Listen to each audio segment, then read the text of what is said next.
welcome to this week's Weekly Insights. I'm Julia Lee, an equity strategist with Bell Direct, and today it's my pleasure to be joined by Richard Hemming, the editor of Under the Radar. Now, I've been with Richard on Your Money, Your Call a number of times, and today I wanted to speak to him about some of the calls we get about companies that have very little revenues, no earnings, and yet they are extremely popular. So Richard, I wanted to start off by asking your thoughts on companies like this. What do you think about them as investments? Well, all the times that we've been on Your Money, Your Call have been memorable.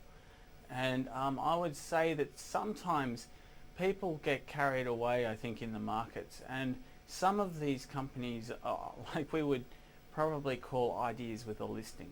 Now, no doubt there are a lot more than that, but I think it's an area of the market that you have to be very careful of, because you have to realize that probably about 75% of these so-called blue sky companies actually fall over.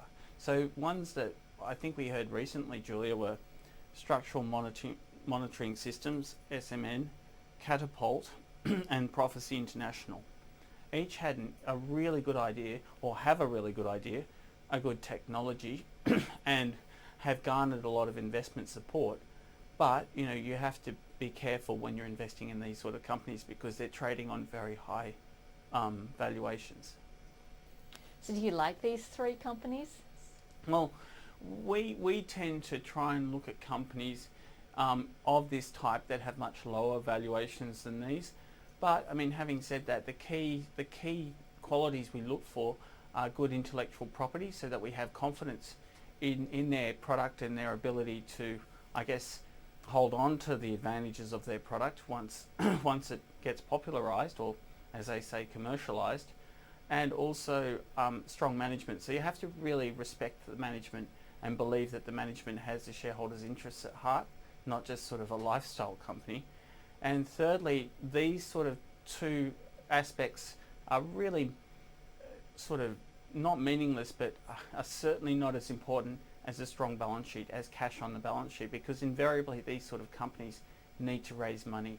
So you want to be careful that you're fully aware that when and why you might need to put your hand back into your pocket if you become a shareholder. Can you summarize the type of company that you like? Well, I guess what we like are companies with good IP, a good management, and they have some cash backing. Ones in the past that we've liked could also be described as emerging, like Certex, when we first tipped it, had a revenue stream and were making profits, and actually were giving out dividends, funnily enough, but it was on a vastly smaller scale than it is now.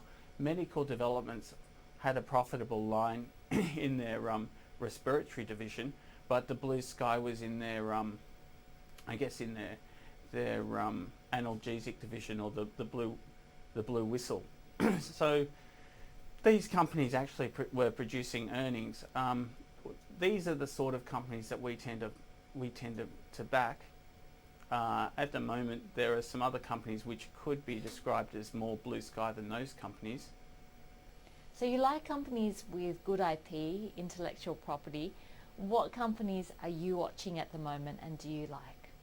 Well, I guess one of the companies which is very topical at the moment, is iCar Asia, because Telstra sold a business, a car's website business, for I think, or it's looking to be sold for over $2 billion, of which I think they recoup about, it's a joint venture, so $1 billion. But it just shows that when these sort of businesses do have the qualities that the bigger businesses out there want, they are sort of very sought after. iCar Asia has it's well known that iCar Asia has a 20% shareholder in carsales.com.au. So that company's sort of at the foot of Mount profitability, but they have great IP in their RMS technology, which is similar to carsales' AutoGate, which manages the back end of the system. So when the different dealers are looking to monitor the progress of their different vehicles, they use this AutoGate product, or in iCarsales' case, the RMS product. And they have a much bigger potential, obviously, in Asia, which has something like 15 times the population of Australia in their various markets. Another company, and just to mention quickly with iCar Asia, they are predicting positive cash flow by FY17. So they have visibility in their eyes that they won't necessarily need to raise money. So that gives us a lot of confidence. The other company, I guess, is Pharmaxis, which is sort of 85% backed by cash, which includes the cash on the balance sheet, as well as the milestone payments, which there's a high degree of certainty over. And that milestone payment comes from one of the biggest pharmaceutical companies in the world, a German pharmaceutical company. So they've got two products that are commercialized, and a big R&D pipeline. So this company does have good cash holdings and good potential via its R&D pipeline. So we're not saying there isn't risk, but we think that there's a lot less risk when you know that they're not going to go broke anytime soon. Thank you so much for joining us, Richard Hemming, editor of Under the Radar, and thank you for joining us. We hope to see you next time. I'm Julia Lee from Bell Direct.